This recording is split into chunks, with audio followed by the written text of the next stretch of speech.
Business के 5 steps बोल देता हूँ, वो 5 स्टेप्स करोगे तो गारंटेड सक्सेसफुल होने के लिए 5 S। First S is self. पहले अपने माइंडसेट और स्किल्स पे काम करो। माइंडसेट ही नहीं है, बंदा ही नहीं है, अगर आप सॉरी राहुल गांधी बनोगे तो कांग्रेस जीतेगा नहीं, सॉरी बट ये है रियलिटी है। माइंडसेट पे काम करो। सेकंड S आज की तारीख में बहुत जरूरी है, बिजनेस स्ट्रैटेजी पे। कौन सा प्रॉब्लम सॉल्व कर रहे हो, कैसे प्रॉफिट कमाने वाले हो, ये बहुत बड़ा चैलेंज है, तो strategy. Third, standardisation through systems, यानी आप टीम डालो, ऑटोमेशंस डालो, मशीन्स डालो, प्रोसेसेस डालो। यहाँ पे लोग क्या करते हैं, बिजनेस बना दिया, सिस्टम में खर्चा नहीं करेंगे। सर सॉफ्टवेयर 5 लाख का नहीं डालेंगे, 2-2 लाख के 2 आदमी नहीं डालेंगे, वहां पे वो अटक जाते हैं। फिर दिन भर वो नाग जैसा कैश काउंटर पे बैठा रहेगा, रामू काका बन जाएगा। सिस्टम्स डालने के बाद फिर वो वापस कंफर्ट जोन पे चला जाता है। तो फिर उसके बाद fourth is sales through networking, मिलो लोगों को और धंधा बढ़ाओ। And then fifth step is hyper scale, IPO निकालो जिसके मास्टर्स है, वैल्यूएशन करो, फ्रेंचाइजी करो, एक्सपोर्ट करो, मल्टीपल बिजनेसेस में इन्वेस्ट करो। तो ये स्टेप बाय स्टेप करो। प्रॉब्लम क्या होता है मालूम है, लोग बिजनेस एक ठीक नहीं होता, दूसरा बिजनेस चालू कर देते हैं, फिर दोनों में जैसे दोनों बोट में पैर रख दिया, फट जाती है। तो ये स्टेप्स फॉलो करो, self, strategy, systems to standardisation, sales to networking, ये अच्छा हो गया, फिर स्केलिंग करो, फिर आईपीओ, वैल्यूएशन, फ्रेंचाइजी, एक्सपोर्ट्स, वो सब करो, इन्वेस्टमेंट करो। तो ये 5S करेंगे तो आपके एंटरप्रेन्योर सक्सेसफुल होंगे। 100% यस। और ज़्यादातर लोग इसमें ये मिस्टेक करते हैं कि बिजनेस चालू करने के पहले ही सोचते हैं कि यार इसको मैं स्केल कैसे करूँगा। मतलब अभी तक क्या बोलते हैं, वो बच्चा पैदा ही नहीं हुआ और सोच रहे कि भाई शादी मेरे कैसे होगी। एक वेबिनार में आदमी आया था, बोलता है सर आप गारंटी में दो कि मेरा 6 महीने में बिजनेस आप 10x बढ़ा के दोगे। मैंने उसको बोला मैं राइटिंग में देता हूँ, तू गारंटी दे कि जब तेरा शादी होगा तू 6 महीने में 2 बच्चा निकाल के देगा। तू 6 महीने में 2 बच्चा निकाल, मैं 6 महीने में 10x करता हूँ। हो सकता है, बट बिजनेस को सिर्फ ग्रो करने के पहले आप फंडामेंटल्स डालो। उसको मैंने पूछा तेरा बिजनेस स्ट्रैटेजी क्या है, तेरा पेन पॉइंट क्या है, प्लान क्या, कुछ नहीं, सिर्फ प्रॉफिट कमाना और वैल्यूएशन चाहिए। तो धंधा ऐसा नहीं होता है। आपके चैनल पे बोलता हूँ, इंस्टाग्राम वालों, यूट्यूब वालों, हमसे थोड़ा बच के रहना। हम व्यूज के लिए अच्छा बोल देते हैं, बट रियल लाइफ में चक्की किसना पड़ता है भाई। आप देखो ना, एक एल्विश यादव के पीछे उसने कितना मेहनत किया, 1000 एल्विश यादव फेल है। एक MBA कॉफी वाला के पीछे 1000 MBA कॉफी वाला है, वो फेल है। वो खुद भी अभी उसके फ्रेंचाइजीज फेल है। तो बिजनेस दिखता बहुत इजी है, बट रियल डीप में जाओगे तो हालत खराब होती है, इतना इजी नहीं है। करेक्ट 100%।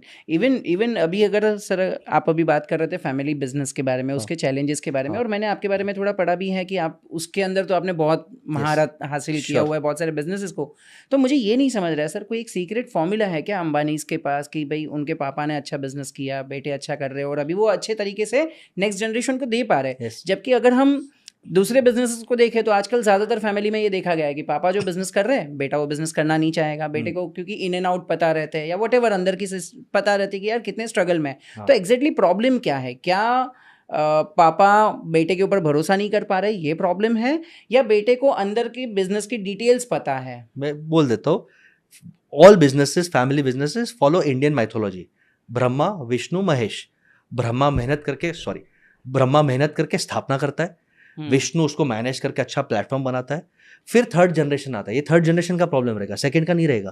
थर्ड जनरेशन आता है, या तो वो केपेबल नहीं है, या तो उसको लगता है बिजनेस केपेबल नहीं है, वो यो कूल बोल के डिस्ट्रॉय कर देता है। तो 2 रीजन है कि या तो वो बिजनेस लाला स्टाइल चला रहा है कि बच्चे को, अभी आप अच्छा कमा रहे हो तो आप बच्चे को अच्छे स्कूल में भेजोगे कि BMC स्कूल, अच्छे स्कूल में भेजोगे, अब्रॉड भेजोगे, अच्छा उसको एजुकेशन दोगे, और फिर जब वो 24 साल का होगा वो बोलेगा पापा प्राइवेट एजुकेशन सक्स, नई सिस्टम है, कोई ब्रांचेस नहीं है, कैश में आप धंधा कर रहे हो, 20-20 घंटा खड़ा रहना पड़ता है, संडे काम करना पड़ता है, मुझे सब नहीं करना है, I want to enjoy my life, तो I will do job, I will do startup.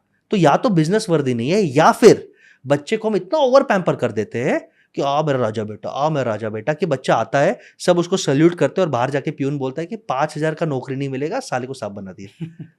तो थर्ड जनरेशन या तो बिजनेस केपेबल नहीं है, या तो वो केपेबल नहीं है, और इसके लिए फैमिली बिजनेस डाउन होता है।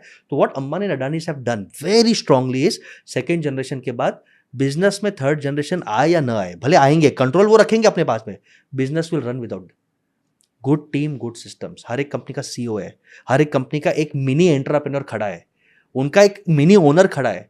आपको क्या लगता है मुकेश अंबानी अकेला पेट्रोल भी निकालता है, जियो का टावर भी चार्ज करता है, रिलायंस फ्रेश में माल भी देता है? नहीं ना, हर एक कंपनी में राइट टीम, राइट सिस्टम्स बिठाया है। इनका काम खाली क्या है, डेटा स्टडी करना और नेटवर्किंग करना। एंड सेकेंड इज, ये अपने बच्चे को, भले आपको लगता है ऐशो आराम है, रगड़ाते हैं, 3 साल किसी मैनेजर के अंदर रगड़ाया। अडानी साहब ने तो अपने बच्चे को ट्रेन में सादे क्लास में भेजा कि तू पोर्ट पे जा, 3 साल सीख बिजनेस, बाद में तेरे को मैं खुर्ची दूंगा। तो जब तक आप बच्चे को केपेबल नहीं बनाते, बिजनेसेस ग्रो नहीं करता। करेक्ट। और फैमिली बिजनेस में मेरा सबसे फेवरेट लाइन है कि जब बच्चा तैयार होता है ना, तो बाप पावर छोड़ता नहीं है। ये सबसे बड़ा तकलीफ है, ईगो क्लैश होता है। बाप को लगता है यार बच्चा अभी भी कमजोर है, मैं बिजनेस रन करूंगा, मैं बिजनेस रन करूंगा। बच्चा फ्रस्ट्रेट होता है कि डैड अब मैं सीखा हूँ, नया इनोवेशन है, डिजिटल लाना है, सॉफ्टवेयर लाना है, एआई लाना है। पापा बोलते हैं नहीं खर्चा नहीं करना है, खर्चा नहीं करना है, तेरे को कुछ आता नहीं है। तो यहाँ पे फैमिली बिजनेस में 2 मॉडल चलते हैं। एक होता है Lord Ram model. Lord Ram यानी बच्चा बाप को छोड़ता है कि मैं जा रहा हूँ 14 साल वनवास में, खुद का बिजनेस बिल्ड करूंगा, जब आपको प्यार मोहब्बत आएगा आप मुझे पैसा दे देना। या तो सेकेंड बिजनेस मॉडल चलता है औरंगजेब मॉडल, कि बच्चा बगावत करता है, बाप को भाई को कैप्चर करता है और बोलता है मैं बिजनेस मेरे हिसाब से चलाऊंगा, आप चुपचाप साइड में बैठो, घर पे तोड़फोड़ कर देता है। तो अनफॉर्चुनेटली फैमिली बिजनेस में या तो लॉर्ड राम मॉडल या औरंगजेब मॉडल ही करना पड़ता है। इसके लिए हमारा सबसे बड़ा स्ट्रेंथ क्या है कि we become friends to the father and the son and we coach them कि भाई तुम दोनों बात करो, थर्ड एम्पायर हम रहेंगे। तो ईगो प्रॉब्लम खत्म हो गया। दोनों बोलते हैं बस सर जो डिसाइड करेंगे हम वो करेंगे। तो हम ऐसे न्यूट्रल, थोड़ा स्पिरिचुअलिटी रख के, थोड़ा ठंडा दिमाग रख के ऐसे स्टेप्स बताते हैं कि किसका ईगो हट नहीं होता। बाप को लगता है नहीं इसके पास एक्सपीरियंस भी है, बेटे को लगता है ये यंग भी है, टेक्नोलॉजी भी संभलता है, तो हम बीच का रास्ता निकाल के दोनों का खाली कम्युनिकेशन बॉन्डिंग सुधारते हैं। वो दोनों 2-3 साल साथ में काम करते हैं, फिर गाड़ी चल जाती है। फिर हम पापा को एक ही चीज बोलते कि सर अब आपका काम है लॉर्ड कृष्णा बनना, रथ चलाओ, युद्ध ये लड़ेगा, आप युद्ध मत लड़ो।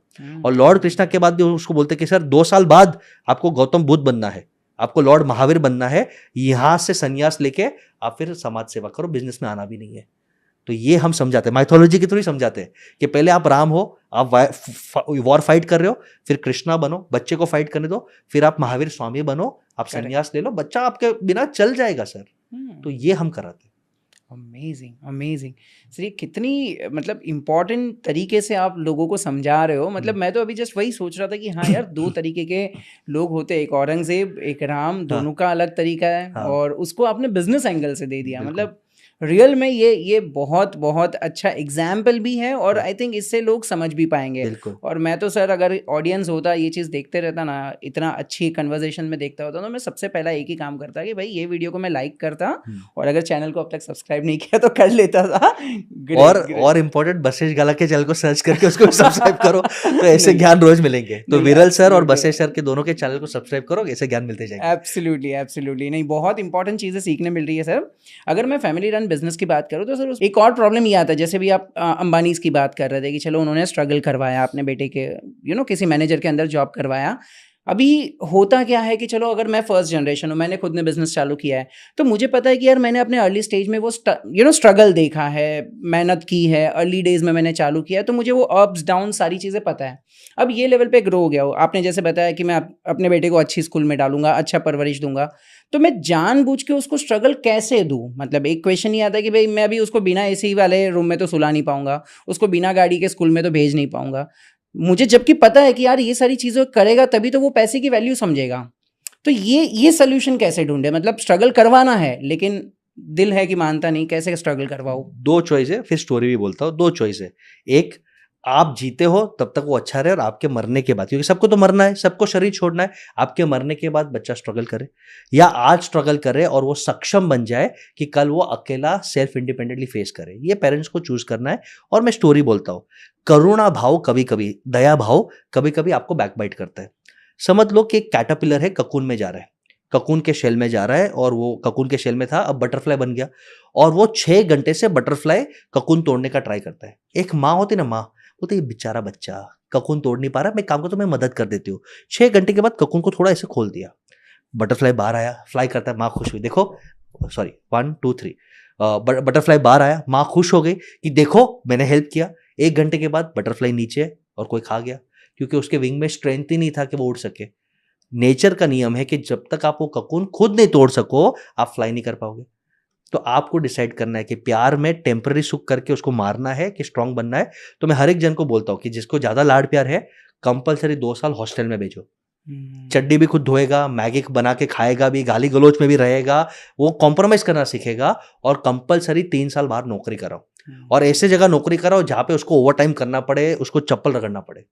ये 2 चीज नहीं कराते हो तो आप अपने बच्चे का फ्यूचर स्पॉइल करते हो। एंड इसलिए if you see lot of successful people ना, दे कॉन्टेक्ट मी, सर आपके कंपनी में या और कोई कंपनी में हमारे बच्चे को 2 साल लगवा दो, रगड़ाओ थोड़ा, क्योंकि हम उसको बोलेंगे तो घर पे कलेश हो जाएगा, आप उसको गाली दोगे, आप उसका कान खींचोगे, या और कोई कंपनी में संडे काम करेगा तो एक्सेप्ट कर लेगा। तो ये बहुत जरूरी है, hostel stay and other company job, वो प्रिपरेशन अच्छा रहेगा।